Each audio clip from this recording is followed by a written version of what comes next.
Hai, Assalamualaikum teman-teman. Kembali lagi dengan aku, Ain. Hari ini aku akan bercerita tentang hantu kuyang. Seperti apa ceritanya? Ikutin terus ya. Menurut Wikipedia, kuyang merupakan siluman berwujud kepala manusia dengan isi tubuh yang menempel tanpa kulit dan anggota badan, yang dapat terbang mencari darah bayi atau darah wanita setelah melahirkan. Makhluk ini dikenal masyarakat di Kalimantan. Kuyang sebenarnya adalah manusia atau wanita yang menuntut ajaran ilmu hitam untuk mencapai kehidupan abadi. Pada siang hari, seorang kuyang akan menempuh hidup sehari-hari sebagaimana orang biasa, tetapi biasanya ia akan menggunakan pakaian jubah. Pada malam harinya, kuyang akan terbang untuk mencari darah bayi atau darah persalinan untuk dihisap sebagai sarana menambah kekuatan ilmunya. Untuk menghadapi kuyang, korban perlu menggunakan sapu ijuk atau memukulkan perabot rumah tangga seperti panci atau wajan, karena konon katanya kuyang takut dengan bunyi-bunyian itu. Pada suatu malam, dengan sadar Adit masuk sendirian ke dalam hutan menuju sebuah gubuk.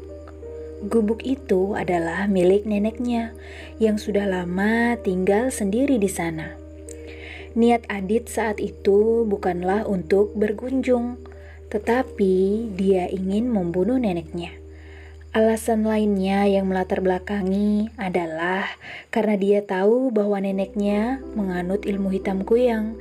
Karena istrinya sedang hamil, ia khawatir neneknya akan membunuh istrinya seperti dulu dia membunuh ibunya. Neneknya yang sudah tahu tujuan Adit mempersilahkan dan meminta Adit untuk segera membunuhnya karena dia sudah merasa sangat lelah dengan hidupnya sendiri. Dia menceritakan awal mula kenapa dia bisa mengorbankan tubuhnya hanya demi ilmu jahat tersebut. Kisah itu diawali dengan kedatangan para penjajah yang berasal dari Jepang. Mereka datang dengan kapal yang sangat besar dan membawa ribuan prajurit di dalamnya. Akhirnya mereka sampai dan mendarat di kampung itu. Para penjajah memperbudak warga pribumi di tempat itu. Kaum laki-laki dipaksa untuk bekerja, sedangkan kaum perempuan diculik untuk dijadikan istri. Seperti itu terus dan berlangsung selama bertahun-tahun. Masyarakat pribumi tidak mampu melawan para penjajah karena mereka tidak segan untuk membunuh. Pada saat itu, Ibu Adit adalah seorang kembang desa atau wanita yang paling cantik di desa itu. Neneknya yang takut akan kekejaman para penjajah demi melindungi anaknya tidak memikirkan risikonya lagi. Akhirnya dia menjadi penyembah iblis betina. Ilmu dan kutukan itu menjadikan neneknya disebut sebagai kuyang untuk menakut-nakuti tentara Jepang. Nukekubi, begitu mereka menyebutnya.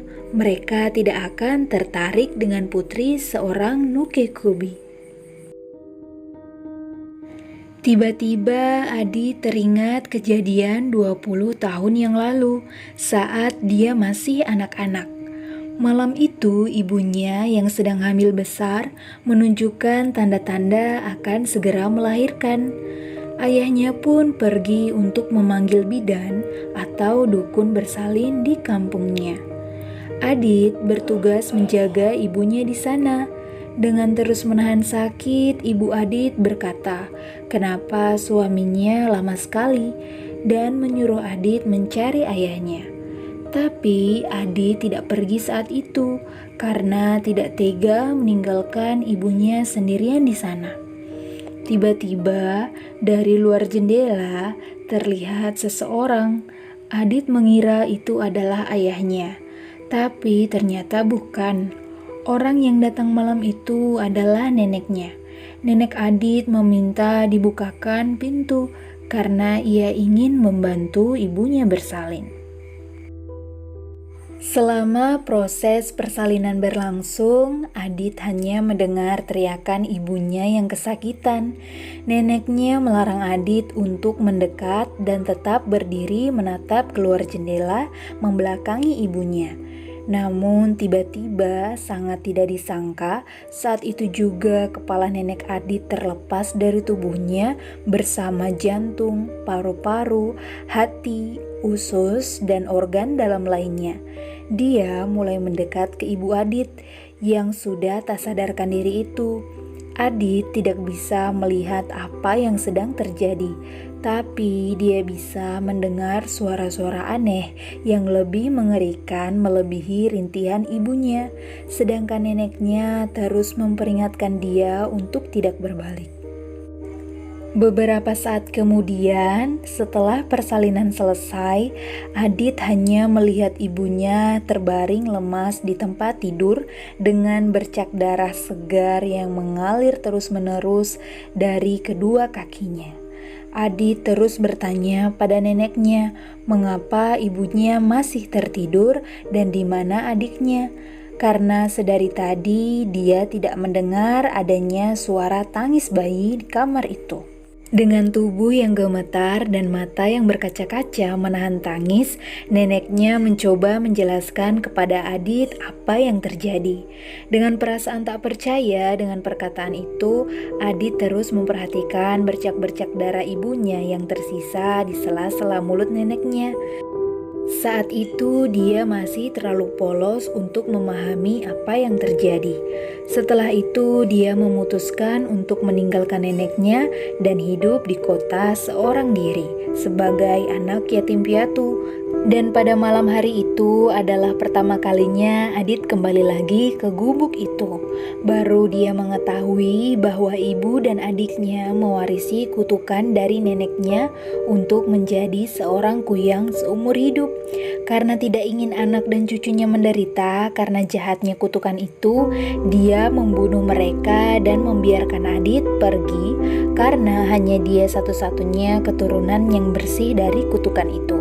Setelah mendengar penjelasan neneknya, Adit pun menjalankan ritual seperti yang diminta neneknya. Setelah memotong-motong tubuhnya, lalu membungkusnya dalam karung, Adit pun melemparkan tubuh neneknya ke dalam sumur di samping gubuk itu dan segera pulang dengan tanpa membawa alas kaki dan juga tas yang dia bawa. Sekian teman-teman, jangan lupa like, subscribe, comment, and share.